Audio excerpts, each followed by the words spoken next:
कालची मुंबईमधील दोन्ही भावांची सभा ही आपण दोघं भाऊ मुंबई महापालिका वाटून खाऊ केवळ याच्यासाठी होते. ना यांना मुंबई वाचवायची आहे ना मराठी माणूस वाचवायचा आहे. यांना वाचवायचा आहे तो फक्त आणि फक्त आपला परिवार आणि परिवार वाचवण्यासाठीची अनिवार्य धडपड खल दिसून येत होती. कंटाळवाणी भाषणं आणि केविलवाणी धडपड एवढंच या सभेचं वर्णन करता येईल. म्हणतात ना की दिवा विस्तानं भडकतो, अगदी त्याच पद्धतीनं या भावांची शेवटची फडफड आणि धडपड काल अवघ्या महाराष्ट्रानं बघितली. खरं तर नगरपालिका निवडणुका असतील, विधानसभा असतील, लोकसभा असतील, त्यामध्ये विजय नोंदवून लाडक्या बहिणीसारख्या महिलांचं जीवनमान उंचावणाऱ्या योजना राबवून कोस्टल रोड, अटल सेतू सारखे अत्यंत विजनरी प्रकल्प राबवून माननीय एकनाथजी शिंदे साहेब हे महाराष्ट्राचे धुरंदर ठरलेत. पण हे दोन्ही भाऊ मात्र एक दलिंदर तर दुसरा बिलंदर. एक इतका दलिंदर की हे खुर्चीवर बसले आणि महाराष्ट्रात काय अवघ्या जगामध्ये कोरोना आला, तर दुसरा खळखट्याकची भाषा करणारा बिलंदर.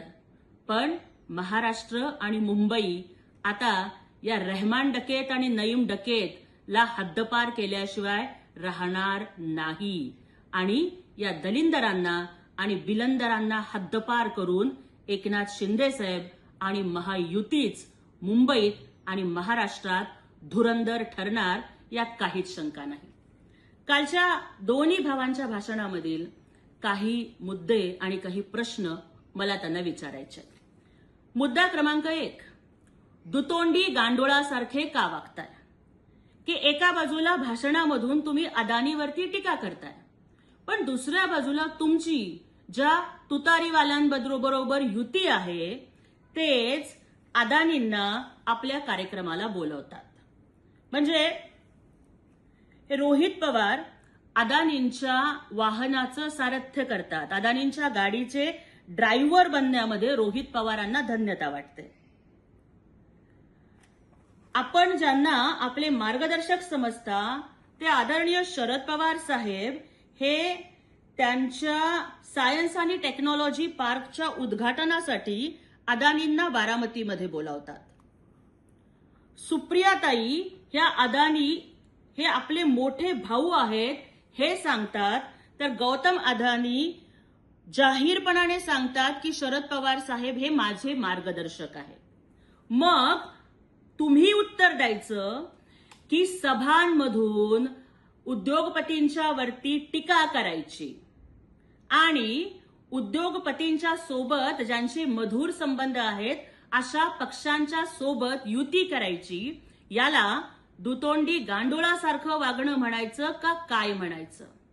एका बाजूला उद्योगपतींच्या वरती टीका करायची आणि दुसऱ्या बाजूला तुमची मुलं त्याच अंबानींच्या लग्नामध्ये जाऊन बॅकग्राऊंड डान्सर म्हणून नाचतात, तर उत्तर द्या, ये रिश्ता क्या कहलाता है?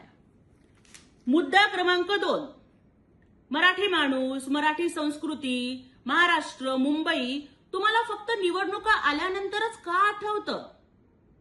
जर तुम्हाला मराठी माणसाचा, महाराष्ट्राचा, मुंबईचा इतका पुळका होता आहे, तर मग ज्या वेळेला हाच मराठी माणूस कोविडमध्ये झुंजत होता तेव्हा तुम्ही दोन्ही ठाकरे बंधू घराबाहेर का नाही पडलात? का तुम्ही मराठी माणसाला मदत नाही केली? का तुम्ही व्हॅनिटी व्हॅन घेऊन दुष्काळाचे दौरे करता? का तुम्ही व्हॅनिटी व्हॅन घेऊन इर्शागडाच्या पायथ्याला जाऊन आलात? त्यामुळे मराठी माणूस वाचवण्याची जबाबदारी, महाराष्ट्राचा स्वाभिमान जपण्याची जबाबदारी एकनाथ शिंदे साहेबांनी घेतलेली आहे. आदरणीय एकनाथजी शिंदे साहेबांच्या मुख्यमंत्री पदाच्या काळात मराठी भाषेला आदरणीय नरेंद्र मोदीजींनी आणि केंद्र सरकारनं अभिजात भाषेचा दर्जा दिला. शिंदे साहेबांच्या मुख्यमंत्री पदाच्या काळात, महायुतीच्या काळात मराठी भाषेचा सन्मान वाढवण्यासाठी अगदी जपानमध्ये सुद्धा मराठी भवन बांधण्याचं काम झालं. महाराष्ट्राला स्वतःचं राज्यगीत मिळालं, जय जय महाराष्ट्र माझा. आणि त्यामुळेच मराठी जनता, मराठी माणूस आता तुमच्या ढोंगाला भुलणार नाही. मुद्दा क्रमांक 3, सतत बदलती भूमिका घेणारे तुमचा केमिकल लोचा झालाय का? नक्की तुम्ही कोणाच्या बाजूचे? एकदा तुम्ही भोंगे बंद करण्याची भूमिका घेता आणि दुसऱ्या बाजूला तुम्ही मतपेटीसाठी वेगळी वेगळी सोंगे करता. तुमच्या सोंगाला जनता भुलणार नाही. एका बाजूला तुम्ही हिंदुत्व म्हणत भगवी शाल अंगावर घेऊन भाषणं करता, दुसऱ्या बाजूला तुम्ही कुंभमेळ्याचा, गंगेचा अपमान करता. त्यामुळे तुमच्या मेंदूमधला केमिकल लोचा दूर करा. कारण विधानसभेला वेगळी भूमिका, लोकसभेला वेगळी भूमिका, महापालिकेला वेगळी भूमिका. लोकसभेच्या वेळेला बिनशर्त पाठिंबा द्यायचा, तेव्हा तुमच्याच भावानी त्याला बिनशर्त पाठिंबा म्हणत त्याची थट्टा उडवली होती. विधानसभेला विरोधातली भूमिका घेऊन प्रचाराला उतरायचं, पण स्वतःच्या मुलाला सुद्धा तुम्ही निवडून नाही आणू शकलात आणि दुसऱ्या भावाचा मुलगा फक्त 6,000 मतांनी निसटता विजय मिळवला.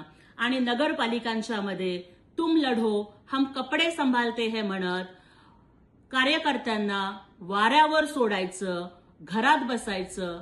आणि आता मुंबई महापालिका ही सोन्याची अंडी देणारी कोंबडी तुम्हाला कापून खायची आहे. राक्षसाचा जीव जसा पोपटात असतो ना, तसा या दोन्ही भावांचा जीव हा मुंबई महापालिकेत आहे. मुंबई महापालिकेची मलाई खाण्यासाठी तुम्ही आता दोन्ही भाऊ एकत्र आलात. अरे, तुमच्या डोक्यात जो काही केमिकल लोचा झालाय ना, तो दुरुस्त करून घ्या.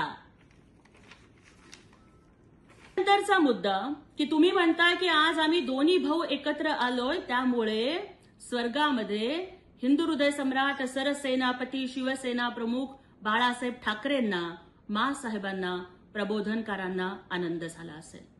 हो, कुटुंब एकत्रित झाल्यामुळे कदाचित त्यांना आनंद झाला असेल. पण मला तुम्हाला प्रश्न विचारायचा आहे. प्रत्येक मराठी माणसाला, महाराष्ट्राला पडलेला प्रश्न विचारायचा आहे. मला सांगा की ज्या वेळेला बाळासाहेब हयात होते आणि खुद्द शिवसेना प्रमुखांनी सामनामधून तुम्हाला साथ घातली होती की या चिमण्यांनो परत फिरारे, मग तुम्ही तेव्हा का नाही एक झाला? कदाचित आपल्या वार्धक्याच्या काळी आपली दोन्ही पिलं एकत्र झालेली बघून हिंदू हृदय सम्राटांना आनंद झाला असता. कदाचित त्यांच्या आयुष्याचे 4 दिवस वाढले असते. पण तुम्ही उतार वयात शेवटच्या क्षणी सुद्धा त्यांना तो दिलासा, तो आनंद नाही दिला. जर खरंच तुमचं हिंदू हृदय सम्राटांच्यावरती इतकं प्रेम आहे, जर खरंच तुमचं शिवसेना प्रमुखांवर, शिवसेनेवरती इतकं प्रेम आहे, तर त्यांच्या हयातीत तुम्ही एकत्र का नाही झालात? तुमचा स्वार्थ तुम्हाला वंदनीय बाळासाहेबांच्या समाधानापेक्षा मोठा वाटला का? तुम्ही मला उत्तर द्या की बाळासाहेबांना कोण तेलकट वडे चारत होतं, कोण चिकन सूप घेऊन जात होतं. अगदी महाराष्ट्राचा मानबिंदू असणाऱ्या, महाराष्ट्राचा स्वाभिमान असणाऱ्या बाळासाहेबांच्या खाण्यापिण्याची सुद्धा चर्चा, त्याच्यावरती टीका टिप्पणी जाहीर सभांच्या मधून कुणी केली? त्यावेळेला हे चिकन सूप, बटाटा वडा हे सगळं ऐकून हिंदू हृदय सम्राट बाळासाहेब ठाकरेंच्या मनाला स्वर्गामध्ये वेदना झाल्या नसतील का? ज्या वेळेस तुम्ही टीका करत होतात की याच भावांनी हिंदू हृदय सम्राट बाळासाहेब ठाकरेंच्या पाठीमध्ये खंजीर खुपसला, ही तुमची जहाल टीका कदाचित तुम्ही विसरला असाल, पण महाराष्ट्र विसरणार नाही. हिंदू हृदय सम्राट सरसेनापती बाळासाहेब ठाकरे नेहमी म्हणायचे की मला जर एक दिवस जरी देशाची सत्ता मिळाली तर मी 2 कामं करेन. एक, राम मंदिर बांधून घेईन आणि दुसरं 370 कलम रद्द करेन. मग वंदनीय बाळासाहेबांचं स्वप्न मोदीजींनी पूर्ण केलं, परंतु 370 कलमला विरोध करणाऱ्या काँग्रेसची तुम्ही भांडी घासली, तेव्हा वंदनीय बाळासाहेबांच्या आत्म्याला किती वेदना झाल्या असतील याचा तुम्ही कधी विचार केलाय का? जे प्रभू श्रीरामाचं मंदिर बांधणं हे वंदनीय बाळासाहेबांचं स्वप्न होतं, त्या राम मंदिराला जेव्हा तुम्ही विरोध केला त्यावेळेला हिंदू हृदय सम्राट बाळासाहेबांच्या आत्म्याला किती यातना झाल्या असतील त्याचा तुम्ही कधी विचार केलाय का?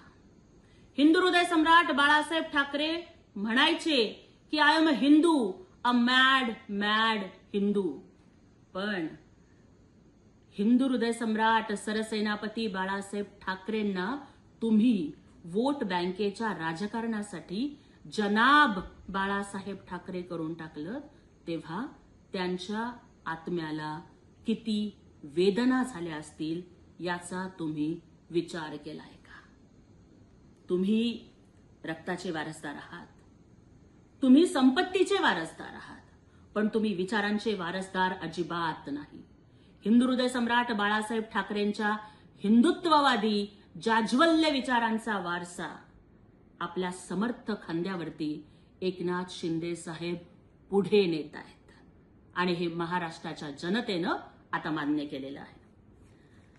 शेवटचा मुद्दा, निवडणुका आल्या की मुंबई महाराष्ट्रापासून तोडणार या शिळ्या कडीला तुम्ही किती दिवस उतारणार? माननीय उपमुख्यमंत्री एकनाथजी शिंदे साहेबांनी ठामपणानं सांगितलंय की कुणाच्या बापाचा बाप आला तरी सुद्धा तो मुंबई महाराष्ट्रापासून वेगळी नाही करू शकणार. आणि तुम्ही मात्र फक्त निवडणुकांच्या राजकारणासाठी मुंबईचा विषय पुढे करताय. माननीय एकनाथजी शिंदे साहेबांच्या मुख्यमंत्री पदाच्या 2.5 वर्षाच्या काळात मुंबईचा जेवढा विकास झाला तेवढा मागच्या 25 वर्षात नाही झाला. कोस्टल रोड झाला, अटल सेतू झाला, मेट्रोचं जाळं उभं राहिलं. मुंबईला जगाची आर्थिक राजधानी बनवण्यासाठी महायुतीचं शासन हे काम करत आहे. मुंबईला जगाचा केंद्रबिंदू आणि महाराष्ट्राचा मानबिंदू करण्यासाठी माननीय एकनाथजी शिंदे साहेब अहोरात्र परिश्रम घेत आहेत.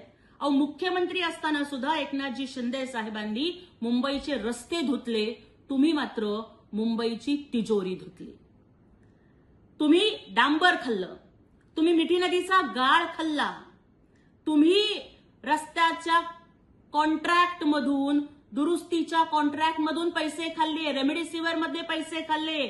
इतकंच काय तर कोविडच्या मृतांच्या बॉडी बॅग मध्ये सुद्धा पैसे खाल्ले. महाराष्ट्र तुम्हाला माफ करणार नाही. त्यामुळे एवढंच सांगते की बाप के विचार बेचने वालों पर हर कोई शर्मिंदा है. पत्राचार, बॉडी बैग घोटालों का तुम्हारा काला धंधा है. फेसबुक लाइव करने वालों की हर कोई करता निंदा है. लेकिन याद रखना, मुंबई और महाराष्ट्र बचाने के लिए टाइगर अभी जिंदा है.